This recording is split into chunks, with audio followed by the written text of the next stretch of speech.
Vročinski val, ki je v preteklih dneh podiral temperaturne rekorde v zahodnji Evropi, se pomika proti srednjemu in vzhodnemu delu celine. Najvišje opozorile zaradi ekstremne vročine veljajo na Madžarskem, Poljskem, Slovaškem, v Romuniji, Srbiji, na Hrvaškem ter v Bosni in Hercegovini, kjer so ponekod namerili tudi več kot 40 stopinj Celzija. Dolgotrajen in tako intenziven vročinski val je posledica tako imenovane vročinske kupole, ki je nad večjim delom Evrope več dni zadrževala zelo vroč zrak. Zakaj je ta vremenski vzorec trajal tako dolgo, kako se je vročina iz dneva v dan še stopnjevala in kakšno vlogo pri tem igrajo podnebne spremembe, sem se pozanimala pri klimatologu na Agenciji Republike Slovenije za okolje Gregorju Vrtačniku. Ja, v Evropi v zadnjih 200 letih tudi julija in avgusta nismo imeli vročinskih valov, ki bi bili znatno močnejši od tega. Lahko rečemo zagotovo, da to je najmočnejših vročinskih valov, po nekaterih karakteristikah pa prav najmočnejši vročinski val, odkar se v Evropi sistematično meri temperatura zraka. Posebnost tega vročinskega vala sta tako zelo dolgo trajanje hude vročine, se pravi, ko so bili odkloni od normalnih razmer zelo veliki, je to trajalo več dni zapored, ni bil samo 1 ali 2 dneva ekstremen. Druga pomembna lastnost tega pa vročinskega vala je pa ta, da se je raztezal nad velikim delom Evrope. Začel se je sicer nad jugozahodno Evropo, nad Španijo in Francijo, vendar se je potem postopoma pomaknil prek srednje Evrope in zdaj že najmočnejši na severu Balkana in pa v vzhodni Evropi in bo predvidoma v sredo in četrtek potem izvenel nekje na območju Poljske, Ukrajine, Belorusije, Madžarske. Kako dolgo bo skupaj trajal? Ja, skupaj bo trajal približno 2 tedna. Vse skupaj se je začelo 17. 18. junija, ko se je območje visokega zračnega tlaka oziroma višinski greben iznad jugozahodne Evrope razširilo proti Alpam in naprej proti severovzhodu Evrope. To je bil začetek vročinskega vala, ki še ni bil ekstremen. No, potem se je pa zahodno od Portugalske odcepila od višinske doline odcepljeno jedro hladnega zraka. In to jedro hladnega zraka je pa močno okrepilo ta graben, hkrati ga je pa premaknilo nekoliko bolj na zahod, tako da je iznad severozahodne Afrike, iznad gorovja Atlas začel prek Španije nad Francijo dotekati zelo topel zrak, ki se je pa še dodatno segreval s tem, da se je v tem anticiklonu spuščal. Hkrati so imeli pa v Franciji že takrat zelo sušne razmere in zelo sušna tla so se v sončnih dneh močno segrela, zrak se je dobro premešal in zaradi tega smo imeli že na začetku v Franciji tako hudo vročino. Potem se je pa vse skupaj po 25. juniju z premikanjem tega višinskega grebena proti vzhodu se ta ekstremna vročina potem začela pomikati najprej proti Nemčiji, kasneje pa tudi proti Poljski, jugovzhodni Evropi, vzhodni Evropi, tako da je pri nas bilo najbolj vroče 28. in 29. junija. Kaj je krepilo ta vročinski val? 14 dni je dolga doba, brez padavin, vročina je samo naraščala, temperaturne rekorde so beležili tako rekoč skoraj da v vseh državah, kjer je ta val prečil. Kaj mu je dajalo moč in zakaj ne pojenja? Ja, ta vročinski val je več razlogov, zakaj bo tako izrazit in tako dolgotrajen. Glavni razlog je v posebni vremenski situaciji, ki se praktično ni spreminjala. V enem tednu se je vse skupaj komaj kaj premaknilo proti vzhodu. To je bilo posledica zelo širokega grebena nad zahodno pa srednjo Evropo. Hkrati smo imeli zahodno od tega višinskega grebena z vročim zrakom smo imeli odcepljeno jedro hladnega zraka nad Atlantikom. Vzhodno, nad jugovzhodnim Sredozemljem je bilo pa še eno tako odcepljeno jedro in vsa ta recimo postavitev teh tako imenovanih baričnih tvorb, se pravi ciklonov, anticiklonov oziroma višinskih dolin in pa grebenov, je povzročila, da je taka situacija bolj ali manj nespremenjena vztrajala dlje časa. Tej vremenski situaciji se reče omega, ko imamo nek anticiklon nad srednjo geografsko širino, ki je na obeh straneh zamejen potem z dolino ali pa z odcepljenim jedrom hladnega zraka. To je glavni razlog, da je bil ta vročinski val tako dolgotrajen. Potem pa imamo tukaj še 3 razloge, zakaj so bile izmerjene temperature tako visoke. Se pravi, prva stvar, ki sodi nekako zraven k vremenski situaciji, je, da imamo južno od Grenlandije v severnem Atlantiku kar nenavadno hladno morje, tako imenovano neko hladno zaplato, ki vztraja zdaj že kar nekaj led sicer občasno vmes nekoliko zgine oziroma oslabi, pa se potem spet okrepi, in to je že posledica zmanjšanega dotoka tople vode iznad subtropskega Atlantika, zmanjšanega tega cirkulacije v severnem Atlantiku. Taka anomalija oziroma taka znižana temperatura morja južno od Grenlandije poveča frekvenco močnih vročinskih valov nad večjim delom Evrope. Tako da je zaradi tega tak vročinski val bolj verjeten, kot bi bil, če bi bile razmere na Atlantiku normalne.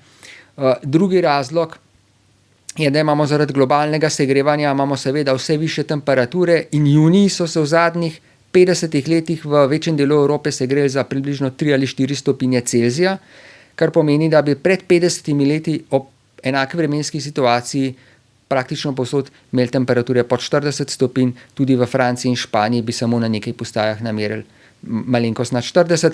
Zdaj smo pa imeli te temperature tudi na Češkem, Poljskem, Nemčiji, Avstriji, na Madžarskem, kar je seveda še posebej, če upoštevamo, da smo šele konec junija, približno en mesec pred recimo nekim tipičnim viškom vročine v Evropi, je ta vročinski val še toliko bolj izjemen. No, tretja pomembna stvar je pa ta, da so bila tla pred tem vročinskim valom v precejšnjem delu Evrope že precej sušena. Zlasti velja to za južno Nemčijo, velik del Francije, velik del Španije, tudi nekatere druga območja v Evropi, in to pa krepi v neki povratni zanki tako vročino kot sušo, in zaradi tega imamo višinski greben, ki je bolj, recimo, dlje časa lahko vztraja nad nekim območjem in se ne premakne, ne premika prav hitro, recimo proti vzhodu, kot je to običajno. Slišali smo zdaj analize in tudi opozorila, da takšen vročinski val ne bi bil mogoč brez podnebnih sprememb. Tako opozarjate znanstveniki. Kaj to pomeni? Ja, takšen vročinski val, se pravi s tako visokimi temperaturami, kot je bil zdaj nad Evropo, bi bil pred 50 leti praktično nemogoč. Njegova verjetnost bi bila mogoče, da bi imeli nekaj takih vročinskih valov v nekaj 10 tisoč, 100 tisoč ali pa milijonih let. No, zdaj pa je ocenjena vrednost, recimo povratna doba takega vročinskega vala junija sicer še vedno vsaj nekaj desetletij v Evropi.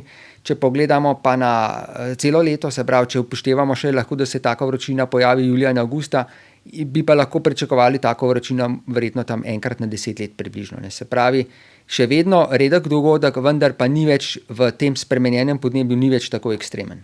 Pa tudi noči so se zelo zagrele, a ne? Slišala sem podatek, da je verjetnost tovrstnih vročih tropskih noči v primerjavi z letom 2003, torej dobri 20 leti nazaj, kar 100-krat večja.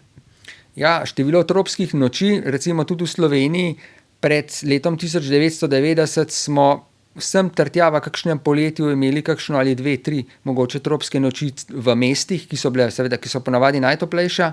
Nekoliko drugače je v toplejših delih Primorske, kjer smo imeli tudi včasih lahko 10-20 dni, ko se po noči ni ohladilo pod 20 stopinj Celzija. Zdaj so pa zlasti v vročinskih valovih pa te tropske noči nekako po letu 2000 postale veliko bolj pogoste, tako da imamo tudi recimo v Ljubljani vsako leto vsaj nekaj tropskih noči, lahko tudi celo več kot 10, pa tudi v krajih, kjer jih včasih res nismo poznali. Na podeželju imamo zdaj že, se pojavlja že sem trtja, se pravi kakšno leto 1, 2, 3 tropske noči. Se pravi, ta verjetnost se je zelo povečala, kar je pa seveda posledica tega, da so se noči v Sloveniji v zadnjih 50 letih poleti segrele za približno 3 stopinje Celzija, in podobno velja tudi za večji del Evrope. Zdaj, kot pravite, nenavadno, anomalno visoke temperature že na začetku poletja. Pred nami je tako rekoč ključen del poletja, julij in avgust, ko se bo še bolj grelo. Kaj napovedujete letos? Kakšno poletje nas čaka? Ja, dolgoročne vremenske napovedi oziroma sezonske napovedi za Evropo niso ravno zanesljive, ne. Tam mogoče 2-3 tedne naprej, da se še da nekaj povedati o tem, v katero smer naj bi šlo vreme, oziroma najbolj verjetno potem po več kot mesecu, 2, je pa praktično nemogoče karkoli uporabnega reči. Tako da za avgust so še recimo da opcije še povsem odprte. Medtem ko za julij, za začetek julija zdaj kaže, da se bo nov vročinski val začel najprej v Španiji na Portugalskem, potem se bo konec tedna verjetno ta vročina razširila na jug Francije. Kako bo pa naslednji teden s tem je pa še precej negotovo, zlasti za srednjo Evropo, namreč v srednji Evropi bomo verjetno, pa tudi pri nas bomo verjetno na meji med vročozračno maso nad zahodnim Sredozemljem pa Francijo, medtem ko bo vzhodno od nas pa bolj sveže vreme, mi bomo nekje na meji, lahko da bo po tej prehodni osvežitvi v četrtek, petek, soboto, da se je temperatura spet dvignila za nekaj stopinj Celzija, ampak tako hude vročine, kot smo imeli v minulih dneh, pa verjetno vsaj en teden nad večjim delom Evrope ne bo. Torej ja, vročina je še vedno na vidiku, ne pa več tako huda, vsaj kratkoročno. Ja, vsaj kratkoročno si bomo vdahnili te vročine, pa seveda marsikdo upa tudi na večjo pošiljko dežja, namreč so že v precejšnjem delu Slovenije kar sušne razmere, še posebej v delih Dolenjske in Notranjske. Medtem ko na srečo pa severni del države bil junija kar dobro namočen, tako da tam večjega pomanjkanja vode še ni. Se pa lahko spomnimo recimo 13 let nazaj, ko smo junija imeli še dokaj normalne razmere, junij je bil takrat precej vroč in suh, no, potem smo pa v prvi teden avgusta pa takrat imeli, oziroma do 8. avgusta imeli pa izjemno hudo vročino, ko smo pa na več merilnih mestih, tudi v Sloveniji, izmerili 40 stopinj Celzija. V Evropi je bilo še kje posebej anomalno, recimo, da so se temperature res močno dvignile, odklonile od dolgoletnega povprečja, vas kakšen del še posebej skrbi?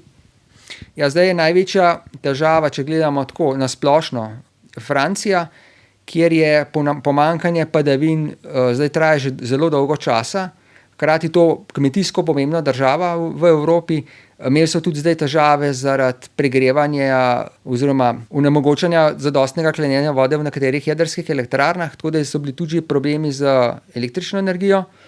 In za Francijo vremenske napovedi, vsaj za večji del Francije, zdaj naslednjih dneh ne kažejo občutnih oziroma omembe vrednih padavin, kar pomeni, da se bo suša tam verjetno še zaostrovala. In če se bo tam spet sprožil nek vročinski val, ki bi bil podoben recimo temu zdaj, bi potem, če bi zaneslo to zračno maso k nam, seveda bi bilo potem tudi pri nas lahko znova zelo vroče. Tako močno smo torej soodvisni od sosednjih regij. Letošnje leto nekako na Zemlji odlikuje tudi pojav El Niño. Kakšno vlogo ima? Je to kakorkoli povezano s tem, kar izkušamo trenutno nad Evropo?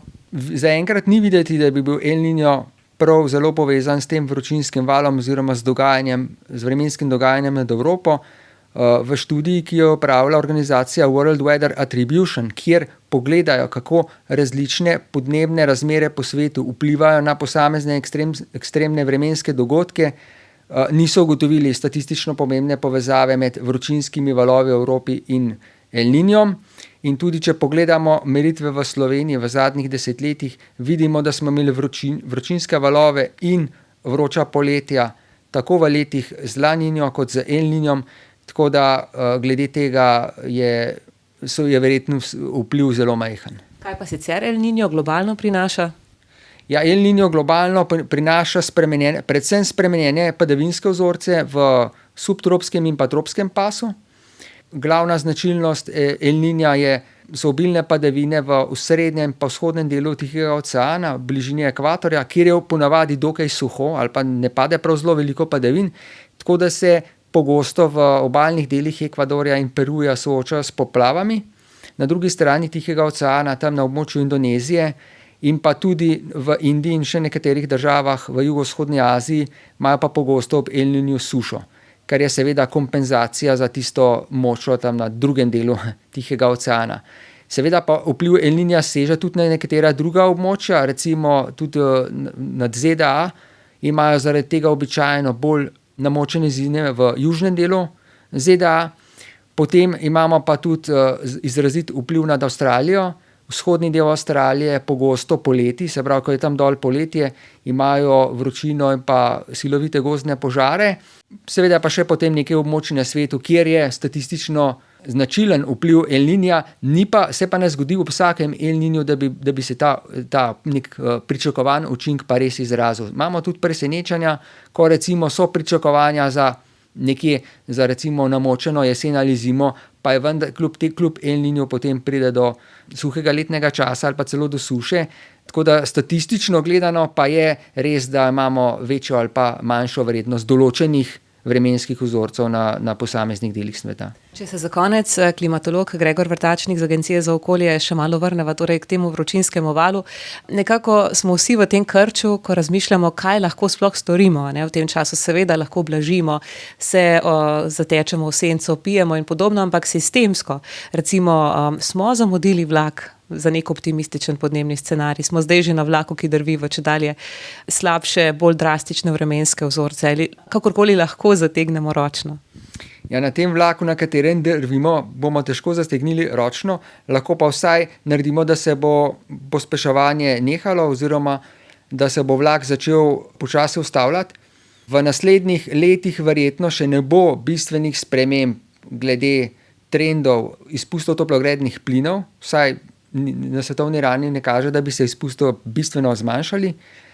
Dolgoročno to pomeni, seveda, dokler bodo veliki izpusti CO2, metana in ostalih toplogrednih plinov, da se bo globalno svet še naprej segreval.